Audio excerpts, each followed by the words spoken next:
अस्सलाम वालेकुम वरहमतुल्लाहि वबरकात। मुझे कहते हैं सुलेमान जाज़ेब और आप इस वक्त मुझे देख रहे हैं onlineurdu.com के यूट्यूब चैनल पर।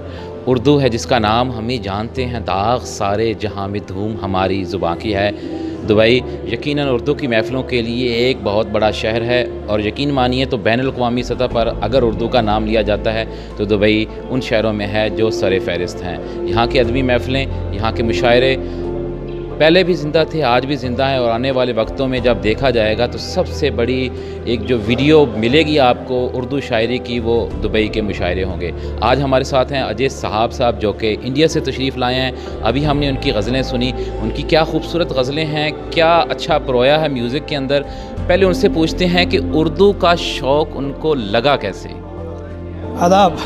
उर्दू मेरी पहली मोहब्बत है और मैं हमेशा कहता हूँ कि सीखा इसी से दर्द ये हिंदुस्तान का, और बचपन से मुझ पे कर्ज़ है उर्दू ज़बान का। बाज़ार में भी कह गया मेयार पर गज़ल, सौदा कभी ना हो सका उर्दू की शान का। तो ये तो मेरी पहली मोहब्बत है और मैं इससे बेपनाह मोहब्बत करता हूँ, करता रहूँगा।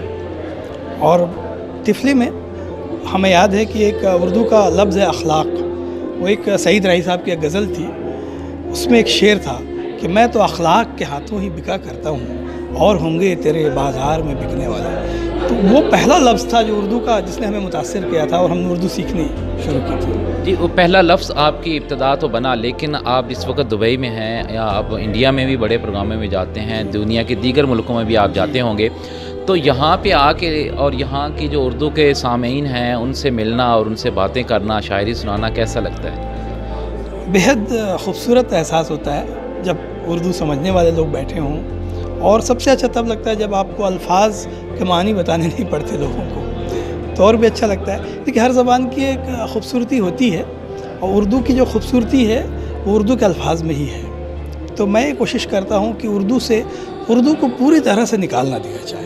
अच्छा, जैसा कि नॉर्मली हमने देखा है कि जो उर्दू के शुआरा हैं या अदीब हैं वो गज़ल गायकी की तरफ नहीं आते, म्यूज़िक को टाइम नहीं देते, या उनका इतना जो रिदम होता है वो शायरी में नहीं होता।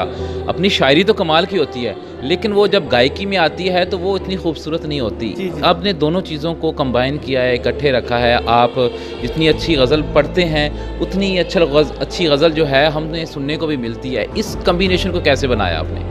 अब देखिए, तो मेरी खुशनसीबी मैं कहूँगा कि देश के जितने भी गुलकार हैं मेरी गज़लें गा रहे हैं, चाहे जगजीत साहब हों, चाहे पंकज दास साहब हों। अब वो गज़ल का एक बेसिक देखिए, गज़लें तीन तरह की मैं मानता हूँ कि एक जो मुशायरों में पढ़ी जाती है, एक जो किताबों में लिखी जाती है, और एक जिसे म्यूज़िक में ढाला जाता है। तो तीनों का मिजाज अलग अलग होता है। तो उसको अगर आप उसको फाइन ट्यून अगर आप कर लें तो शायद ये काम मुमकिन। तो आप जैसे अभी मैंने शायर के कलाम को सुना जिसके अंदर आपने अपनी पंखुड़ियाँ जोड़ी थी, किसी और शायर के कलाम पर भी इस तरह की तवा आजमाई की? किसी और शायर में ज़्यादा तो मैं नहीं करता, गालिब में मैं ज़रूर करता हूँ। गालिब मेरे बहुत पसंदीदा शायर हैं। बड़े शायरों की शायरी के साथ शायरी जोड़ना यकीनन एक कठिन मरहला है। इस कठिन मरहले को कैसे अंजाम देते हैं और क्या ये आसानी से हो जाता है या कुछ तरद्दुद होता है? ये एक इल्हाम ही मैं मानता हूँ, क्योंकि अब जैसे एक मैं मिसरा कहूँगा मिर्ज़ा गालिब का कि कुछ न की अपने जुनूने नारसा ने वरना यहाँ ज़र्रा ज़र्रा रूकशे खुर्शीद आलम ताब था। तो इस मिसरे को देखते ही मेरे दिमाग में एक शेर आया और मैंने उसी ज़मीन पे फिल बदीही में एक मुकम्मल गज़ल ही कही है। तो दिल मेरा सोज़े निहा से उम्र भर बेताब था और कश्ती दिल का मुक़द्दर पुर ख़तर गिरदाब था।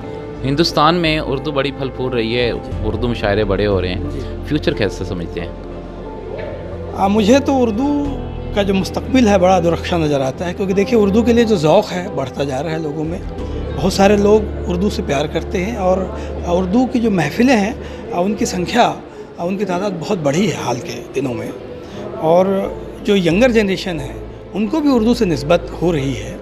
और फेसबुक और ट्विटर के आने से चाहे आप कुछ भी कहें, लेकिन उर्दू के लिए एक झुकाव तो लोगों में आया है, क्योंकि वही एक चीज़ है जो शेयर की जा सकती है। यहाँ पे जो आपके सुनने वाले हैं या आपको देखने वाले हैं, दुबई में मुकीम हैं, उनको कोई पैगाम देना चाहें, हिंदुस्तान में अपने फ़ैन्स को कोई पैगाम देना चाहें? मैं यहाँ की जो अदब नवाज़ जो दुबई اور خطۂ خلیج کے جتنے بھی لوگ ہیں ان سے اتنا کہوں گا کہ ان کو دیکھ کر مجھے ایک شائستگی کا احساس ہوتا ہے، اور ان پر ایک شعر میں کہوں گا کہ آپ کا پہلا ہی انداز بتا دیتا ہے آپ کو آپ کے والد نے سکھایا کیا ہے۔ تو یہاں کے لوگ ماشاءاللہ اتنے خوبصورت لوگ ہیں، ان کی تربیت اتنی اچھی ہے، جو اردو سے محبت کرتے ہیں، باذوق لوگ ہیں، تو میری طرف سے ان کو پیار بھرا سلام۔